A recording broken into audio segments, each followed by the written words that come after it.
Hey everybody, it's Ron from Pick Dawgz, and this is Ron's Bank Shop Breakdown. We're going to go over 5 college basketball games for Sunday, December 4th, 2022. Now, if you like what you see, make sure to give this video a big thumbs up and subscribe to our channel. Don't forget to put your college basketball picks in the comment section below. And if you're looking for my best bets, you can always find those at the Premium Picks tab at pickdawgz.com.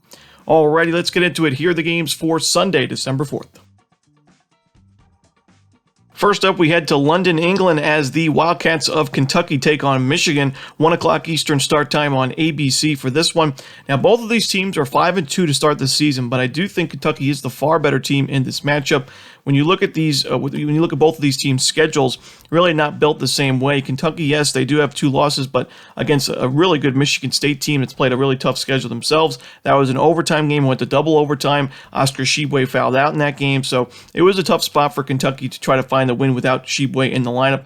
And then when you see their second loss to Gonzaga, a true road game against Gonzaga is never going to be easy, and Kentucky lost that game as well, but they're still ranked 16th in adjusted offensive efficiency and 4th on the defensive end. On the other side, like I said, Michigan 5-2 as well, but their biggest win this season may be the neutral site game over Pittsburgh. It was a blowout win, and we've seen Pittsburgh start to put together some solid victories themselves. So probably the most impressive win for Michigan this season was that game over Pittsburgh.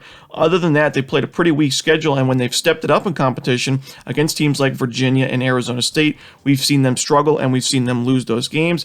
You know, even though Hunter Dickinson's one of the better centers in the country, this is a Michigan team that's not really rebounding the ball very well, especially on the offensive side of things. They're ranked 309 in the country in offensive rebounding percentage, which is a big surprise. This was a really good rebounding team last year and in years prior, but this season struggling on the offensive side, and even their defensive rebounding is ranked outside the top 100. And that's no bueno when you're facing Oscar Tshiebwe, one of the best rebounders in the country, maybe even in the last decade in college hoops. I mean, this is a guy that will attack the offensive glass almost every single play, and it's why Kentucky's in the top 50 in offensive rebounding percentage right now.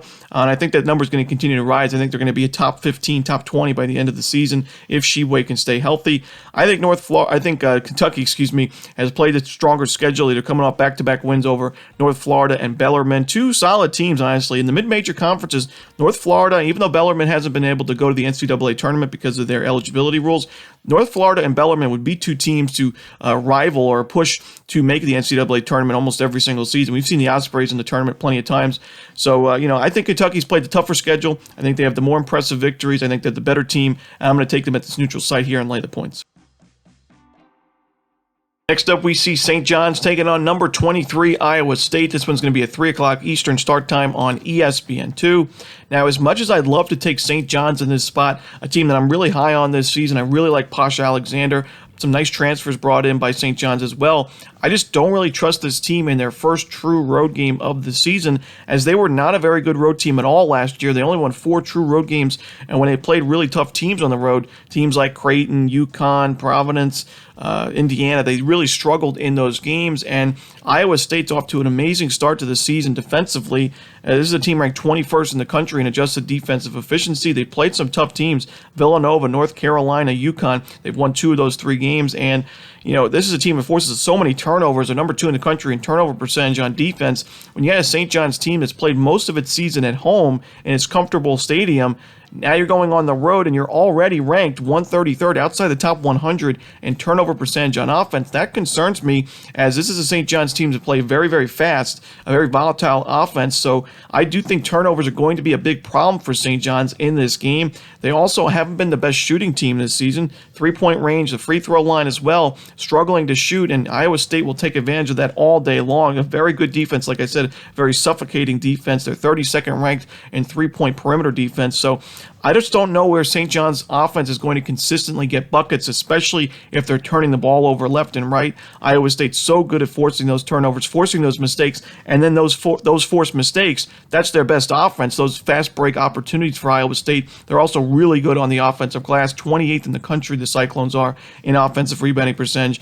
I think St. John's is a great team, a team that could potentially make the NCAA tournament and be one of the better teams in the Big East, but this is just not a very good matchup in my opinion. Your first road game against a very good Iowa State defense. Give me the Cyclones here laying the points. Next up, we see North Carolina taking on Virginia Tech. This one's going to be at 3 o'clock Eastern start time on ACC Network. Now, North Carolina, this would be a perfect buy low spot. If you were high on North Carolina, you see that they lose 3 games in a row, but you're not really giving up on this team, and you're getting a really good price with them in this spot. But for me, I think Virginia Tech is playing the much better basketball, and I actually, we saw North Carolina going into the season with a roster of plenty of returning production from last year's team, also bringing some nice transfers. Pete Nance from Northwestern, the headliner, and there was a lot of hype around this team going into the season, but they didn't necessarily prove anything at the beginning of the year to warrant that number 1 overall ranking in the AP polls. And we've seen anytime North Carolina has stepped it up against some tough competition, they have not done well, and especially when they're on the road or at a neutral site. I mean, their last 3 games, all losses at neutral site or road games, and it was Iowa State, Alabama, and Indiana, some premier programs in college hoops. But now you got Virginia Tech, who's also playing pretty good basketball themselves, ranked 40th in KenPom. They're 7-1 overall, a very tough place to play in Virginia Tech, and this is a team that's ranked 25th in adjusted offensive efficiency. They don't turn the ball over much. They're a very good shooting team, especially from the perimeter. And on defense, yes, they might not be the most efficient, but they don't take a lot of fouls. They're good inside the paint, which is important. When you're facing a really good front court led by Armando Bacot, you have to be good inside the paint and try to limit that contact. Don't let him get to the free throw line easily. And Virginia Tech's done a very good job of that so far. So for me, even though this would be a spot where the value certainly is going to be there for North Carolina because of those 3 straight losses, I think we continue to fade them until we see anything different, especially when they're playing on the road. So give me Virginia Tech here. I'm going to take them on the money line. Next up, we see Oregon take it on UCLA in the Pac-12 Conference. This one at 5 o'clock Eastern start time on ESPN. Oregon's 4-4, but I got to say, this team has definitely scheduled a very tough non-conference schedule, and I can appreciate that in teams, especially if they're in the Power 5. You could take the easy route and schedule, a lot of weaker teams and just boost up your record, but, Oregon wanted to take on these really tough programs. They played UC Irvine, who's not an easy team to play against, and they lost that game. It's a good mid-major team, and it was a 69-56 loss at home for Oregon.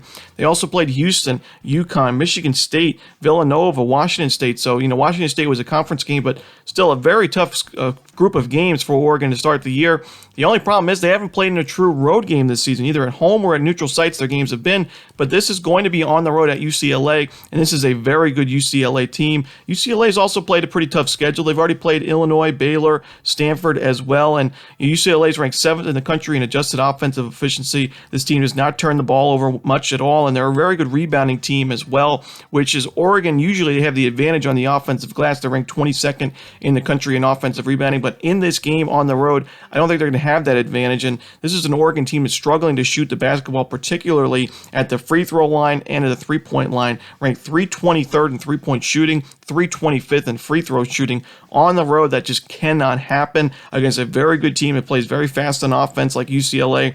I just don't like this matchup. I can appreciate that Oregon's schedule, a tough schedule, and I think that's going to help them in Pac-12 play. They should be near the top of the standings in the conference by the end of the year, and they have a nice win to start the conference play against Washington State, but this is not a great game for them. Give me UCLA laying the points.